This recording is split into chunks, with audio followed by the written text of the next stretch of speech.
নমস্কাৰ আগন্তুক ADRE grade 4 পৰীক্ষাত আহিব পৰা গণিতৰ কিছুমান আৰ্হি প্ৰশ্নৰ বিষয়ে আজি আপোনালোকৰ লগত আলোচনা কৰিম। প্ৰথম প্ৰশ্নটো আমি চাওঁচোন। 3/4 5/8 আৰু হাফৰ লসাগু হ'ব। আমি ইয়াত দেখিছোঁ যে সংখ্যাবোৰ ইয়াত ভগ্নাংশত আছে। যদি ভগ্নাংশত থাকে ভগ্নাংশৰ লসাগু উলিওৱাৰ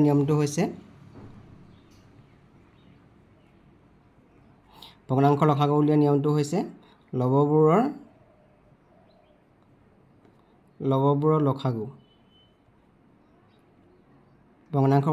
যিকেইটা লব আছে লববোৰৰ লসাগু উলিয়াব লাগিব। তলত হৰবোৰৰ গসাগু।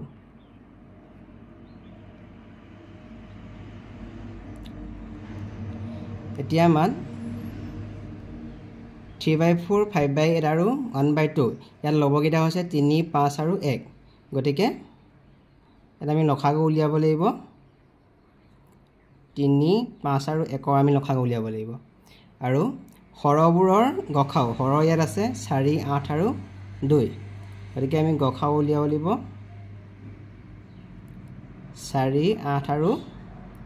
2 গসাগু উলিয়াব লাগিব। এতিয়া আমি যদি 3 5 আৰু 1 সিহঁতে লসাগু উলিয়াওঁ 3 × 3 5 কৰিলে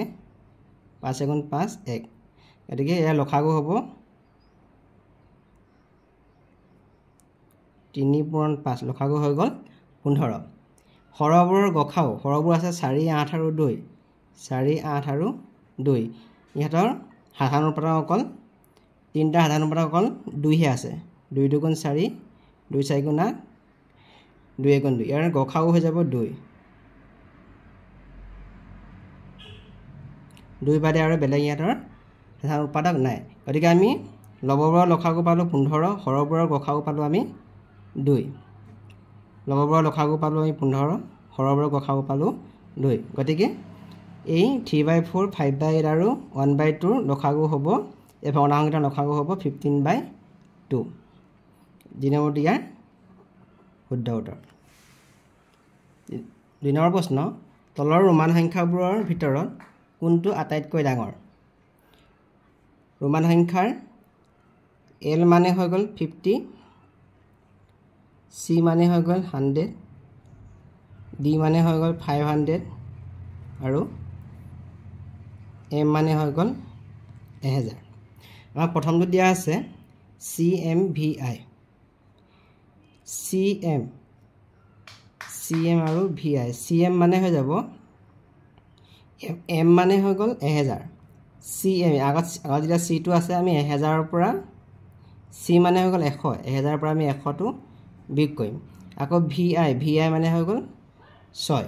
1000ৰ পৰা 100 বিয়োগ কৰিলে হ'ব 900 আৰু 6 তাৰমানে হৈ যাব 906 এইটো। তাৰপিছত আছে B নম্বৰটো আছে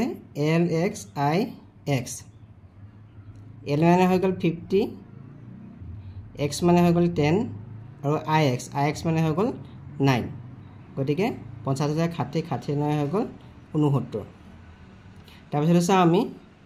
CCXXV। C মানে হৈ গ'ল 100, আকৌ C মানে 100, ইয়াত X মানে 10 V মানে হৈ গ'ল 5। গতিকে 100 100 200 220 25 225 হ'ল। আৰু শেষৰটো আছে আমাৰ DLV মানে হৈ গ'ল D মানে হ'ব 500, L মানে হৈ গ'ল 50 আৰু V মানে হৈ গ'ল 5। গতিকে 555।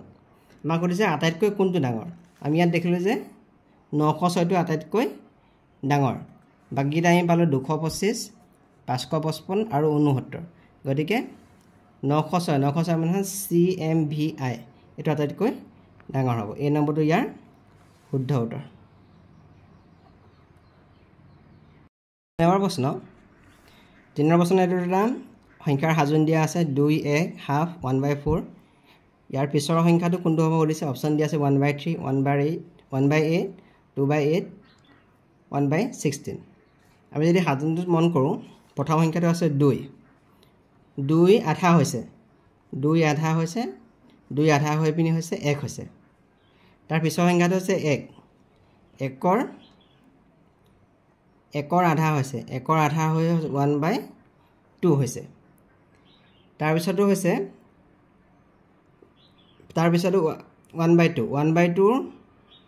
1/2 হৈছে আধা 1/2 আধা মানে হাফ তেতিয়া আমাৰ পূৰণ হ'ব 2 দুগুণ হৈ গ'ল 4 1/2 আধা হৈ পিনি হৈছে 1/4 তেতিয়া 1/4 আধা হ'ব 1/4 যদি আধা হ'ব ইয়াত 1/4 আধা হ'লে কিমান হ'ব 1/8 গতিকে ইয়াৰ শুদ্ধ অপশ্যনটো হ'ব 1/4 পিছত কোনটো আহিব সুধিছে ইয়াত 1/8 হ'ব বি নম্বৰটো ইয়াৰ শুদ্ধ উত্তৰ হ'ব 4 নম্বৰ প্ৰশ্ন ইয়াৰ খালী ঘৰত কোনটো সংখ্যা বহিব সুধিছে 27 64 125 ইয়াৰ পিছত কোনটো হ'ব সুধিছে অপশ্যন দিয়া আছে 141 464 535 216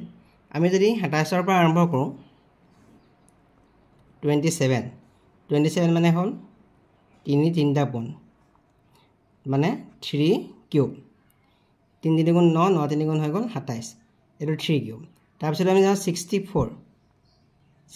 মানে 4 পূৰণ 4 পূৰণ 4 মানে 4 টু দি পাৱাৰ 3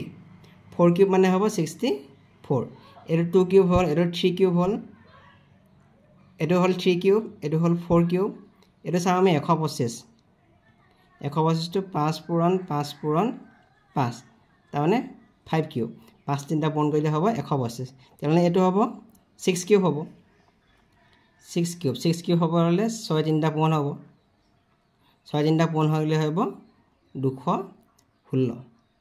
খালী ঘৰত কি সংখ্যা বহিব এতিয়া 216 গতিকে ৰাইট অপশ্যনটো হ'ব অপশ্যন ডি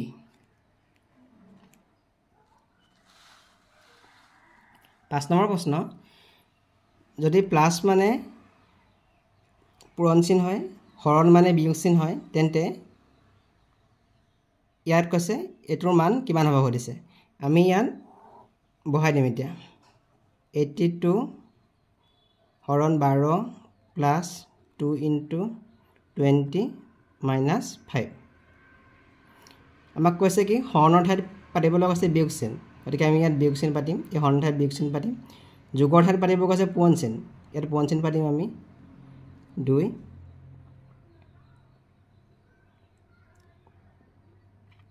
তাৰপিছত এইটো পূৰণে থাকিব আৰু এইটো বিয়োগ হৈ থাকিব এতিয়া আমি প্ৰথমতে কৰিব লাগিব পূৰণকেইটা আমি প্ৰথমতে কৰিব লাগিব 2 লগত 20 পূৰণ কৰি 40 লগত যদি পূৰণ 12 পূৰণ কৰোঁ 480 হ'ব মাইনাছ 5 এতিয়া এইটো আছে 82 এইটো মাইনাছ এইটো প্লাছ হ'ব 485 হ'ব এতিয়া আমি যদি বিয়োগ কৰোঁ 485 পৰা আমি 82 বিয়োগ কৰিলে হ'ব 3 হ'ব 0 4 আৰু এইটো হ'ব মাইনাছ 403 হ'ব আনচাৰটো হ'ব মাইনাছ 403 মানে চি নম্বৰটো ইয়াৰ শুদ্ধ উত্তৰ হ'ব 6 নম্বৰ প্ৰশ্ন যদি x is to y is equal to 5:2 হয় তেন্তে 8x plus 9y is to 8x plus 2y মান হ'ব আমাক দিয়া আছে x is to y is equal to 5:2 আমি এইটো পাতিব পাৰোঁ x by y is equal to 5/2 যদি আমি ধৰোঁ x by 5 হিচাপে ধৰিম y by 2 is equal to k হিচাপে যদি আমি ধৰোঁ তেতিয়াহ'লে x is equal to 5k হ'ব 5 লগত k টো পূৰণ হয় আৰু y is equal to 2k হ'ব আমাক ইয়াত মানটো দিছে 8x plus 9y is to 8x plus 2y আমি এতিয়া 8x x মানে হ'ল 5k গতিকে 8 into 5k plus 9y মানে হ'ব 9 into 2k আমি যদি অনুপাত চিন আছে গতিকে আমি এনেকৈ পাতিব পাৰিম 8x তলত আহিব 8 into 5k plus 2 into 2k এইটো কৰিলে হ'ব 8 5 গুণ 40 40k প্লাছ 9 গুণ 18 40k প্লাছ 4k এইটো কৰিলে হ'ব 8 58k is equal to 44k এতিয়া যদি আমি এটো কৰো 2 যদি কাটো k আৰু কাটি দিলো এটো কাটি দিলে আমি 2 গুণ 4 2 গুণ 18 2 22 গতিকে অনুপাতটো হ'ব আমাৰ 29:22 এটো ৰাইট অপচন হ'ব অপচন সি তাৰপিছতো কৈছে এটা মুনাত সমান সংখ্যক এটকীয়া মুদ্ৰা 50 পইচাৰ মুদ্ৰা আৰু 25 পইচাৰ মুদ্ৰা আছে যদি মুনাটোত মুঠ 35 টকা আছে তেন্তে প্ৰতিবিধৰ মুদ্ৰা কেইটাকৈ আছে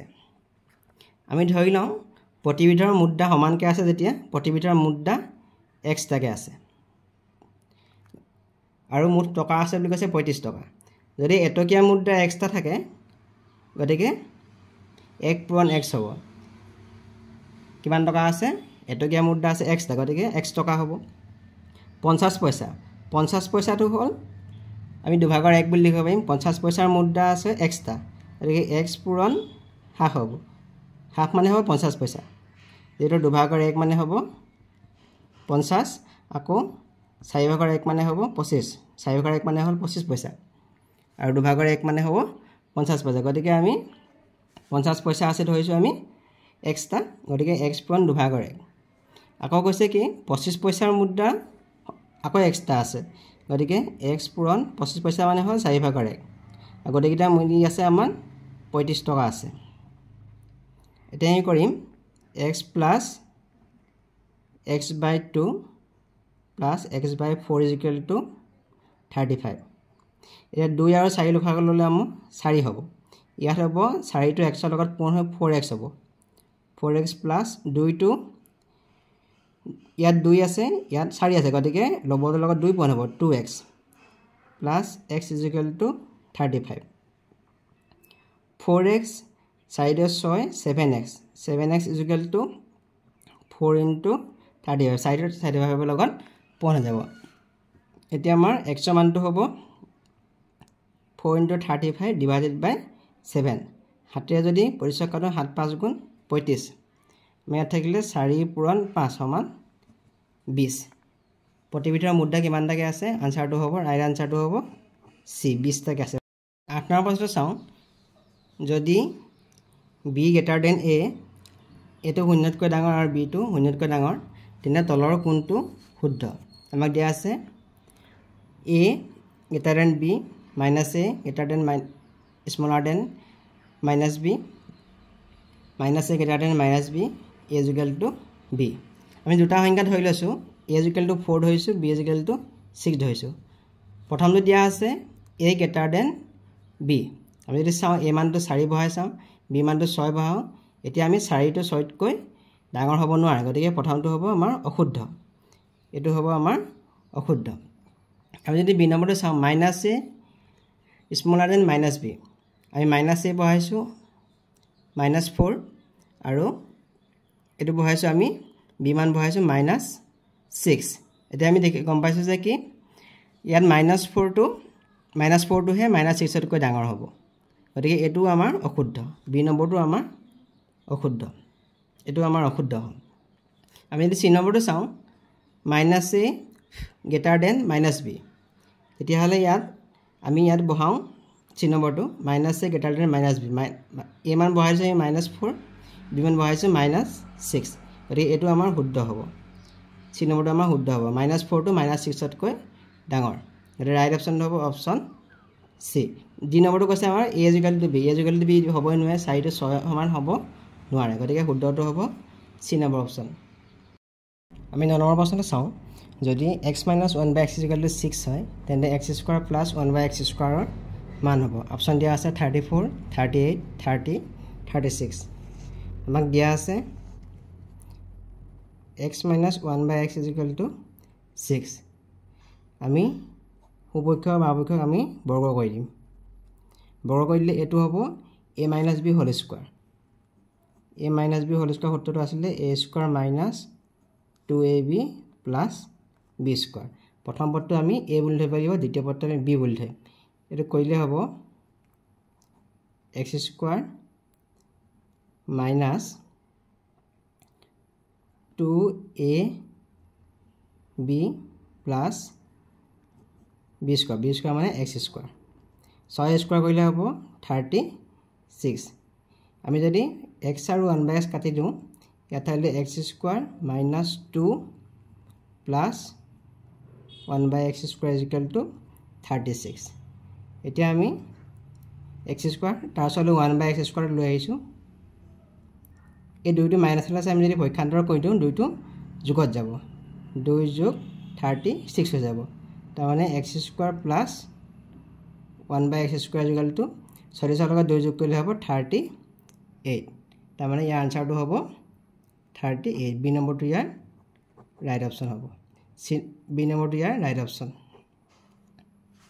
10 নম্বৰ প্ৰশ্ন এটা বস্তুৰ দাম 75 টকা বস্তুটোৰ দাম প্ৰথমতে 20% বাঢ়িল আকৌ তাৰ পিছত বস্তুটোৰ দাম 20% কমিল বস্তুটোৰ বৰ্তমান দাম কিমান হ'ব প্ৰথমতে বস্তুটোৰ দাম আছিল 75 টকা যেতিয়া 20% বস্তুটোৰ দাম বাঢ়িব তেতিয়া বস্তুটোৰ দাম হ'ব 20% বাঢ়িলে দাম হ'ব 75 টকাটো আছে দামটো বস্তুটোৰ দাম 20% বাঢ়িল গতিকে 75 20% তাহলে 75 plus 75 into 20% মানে হল 100 ভাগৰ 20 এতিয়া যদি আমি এটা কটাকটি কৰো 20 ৰে আমি যে 100 কাটো 5 বাৰ যাব 5 ৰে আমি 75 কাটিলে 15 বাৰ যাব থাকিলে 75 plus 15 যোগ কৰিলে হ'ব 90 টকা এতিয়া বস্তুটোৰ দাম হৈ গ'ল 90 টকা আকৌ আমাক কৈছে তাৰ পিছত বস্তুটোৰ দাম 20% কমিল 20% কমিল 20% কমিলে বস্তুটোৰ দাম হ'ব কমিলে বস্তুটোৰ দাম এতিয়া হৈ গ'ল 90 টকা 90 টকা বা কমিব না বিয়োগ কৰিম তেতিয়া হলে 90 20% বস্তুটোৰ 90 টকা আছিল 90 20% কমিছে গতিকে 90 minus 90 20% 90 পূৰণ 100 ভাগৰ 20 এটো কাটিলে হ'ব 5 বাৰ যাব 5 যদি আমি 90 কাটো 18 বাৰ যাব 5 থং 90 এতিয়া আমি 90 পৰা আমি যদি 18 টো বিয়োগ কৰো 90 বা 18 বিয়োগ কৰিলে হ'ব 10 গল থাকিল 2 18 গল থাকিল 7 এতিয়া আমাৰ বস্তুৰ দাম হৈ গ'ল 72 টকা মানে প্ৰথমতে বস্তুৰ দাম 20% বহাৰ পিছত আকৌ যদি 20% দাম কমে বস্তুৰ দাম হৈ যাব আমাৰ 72 টকা মানে ডি নম্বৰটো ইয়াৰ ৰাইট অপচন হ'ব মই 11 নম্বৰ প্ৰশ্ন চাও এটা বৰ্গৰ এডাল কৰ্ণৰ দিশ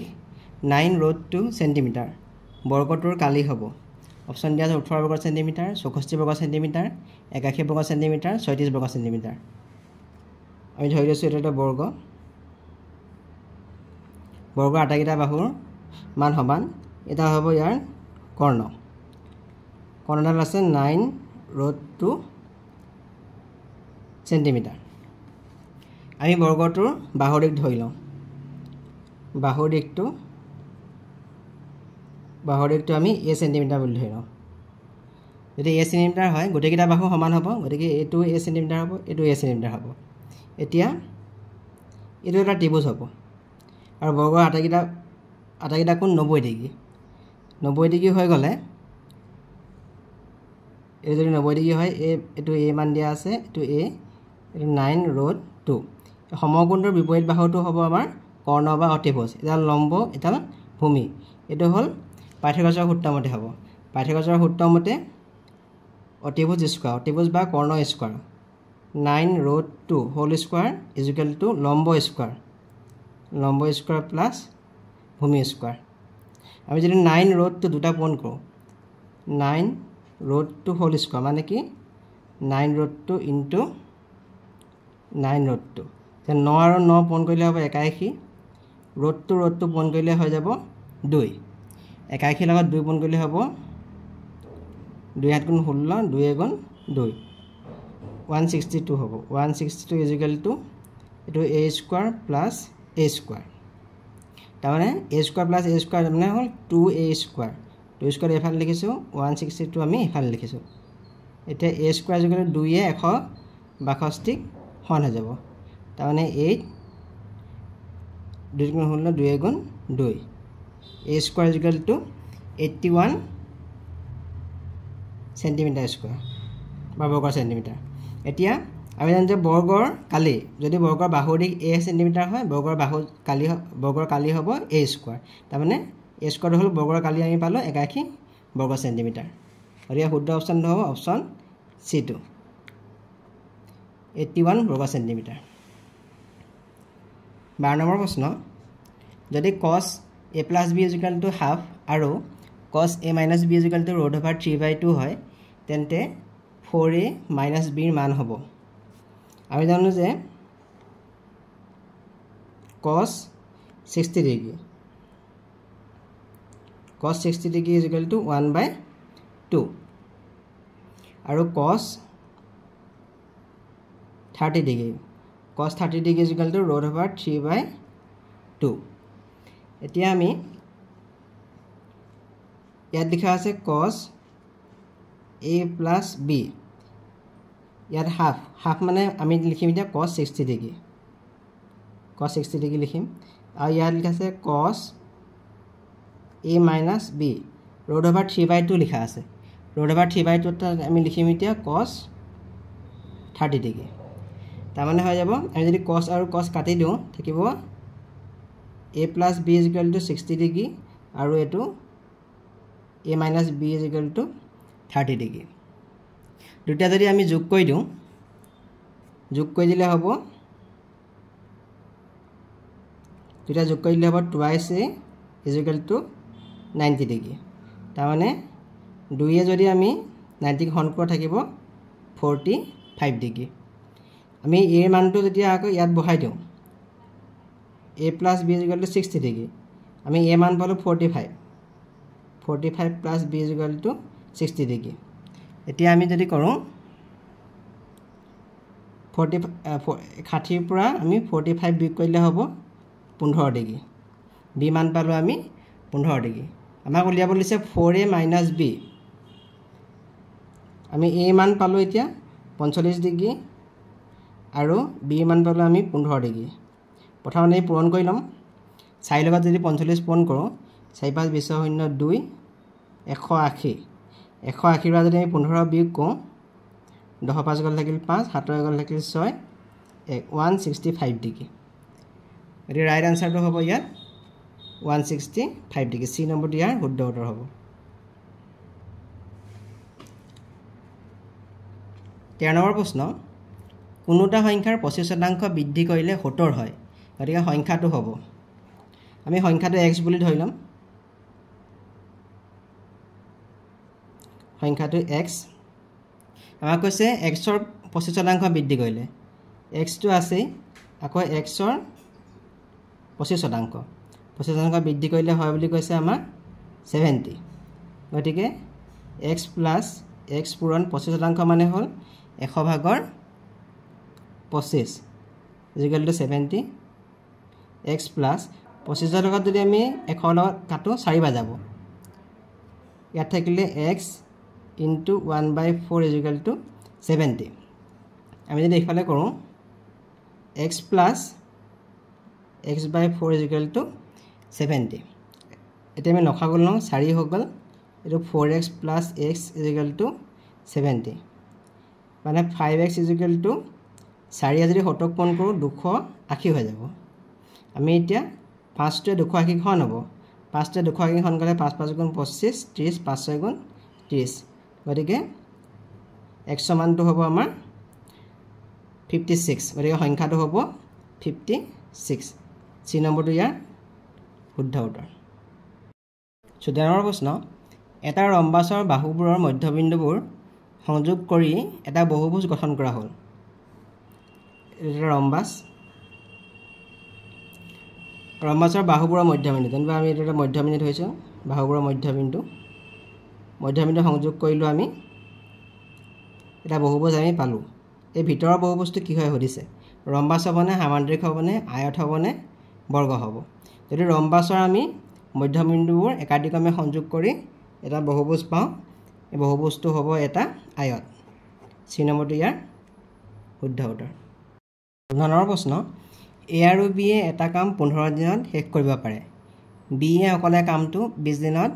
শেষ কৰিব পাৰে তেন্তে এ অকলে কামটো কিমান দিনত শেষ কৰিব অপশ্যন দিয়া আছে 60 দিন 45 দিন 40 দিন 30 দিন এ আৰু বি এ একেলগে কামটো শেষ কৰে 15 দিনত শেষ কৰে গতিকে এ আৰু বি এ এদিনত কৰে কামটোৰ 15 ভাগৰ 1 অংশ এদিনত কামটো কৰে 15 ভাগৰ 1 অংশ গতিকে এ প্লাছ বি একেলগে দুইটাই কাম কৰে 15 ভাগৰ 1 অংশ কাম কৰে আকৌ কৈছে কি বি এ অকলে কামটো শেষ কৰে 20 দিনত গতিকে বি এ এদিনত কৰিব কামটোৰ 20 ভাগৰ 1 অংশ কৰিব বি এ এদিনত কৰিব কামটোৰ 20 ভাগৰ 1 অংশ তেন্তে আমি এ এদিনত কিমান কাম কৰিব আমি উলিয়াই লওঁ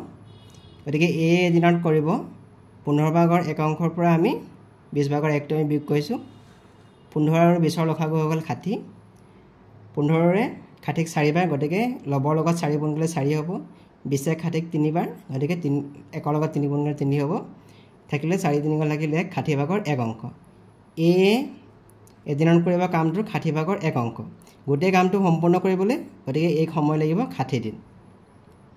এদিনত কৰিব 60 ভাগৰ 1 অংশ গতিকে গোটেই কামটো সম্পূৰ্ণ কৰিবলৈ এই সময় লাগিব 60 দিন গতিকে আমাৰ ইয়াত অপশ্যন শুদ্ধ হ'ব এইটো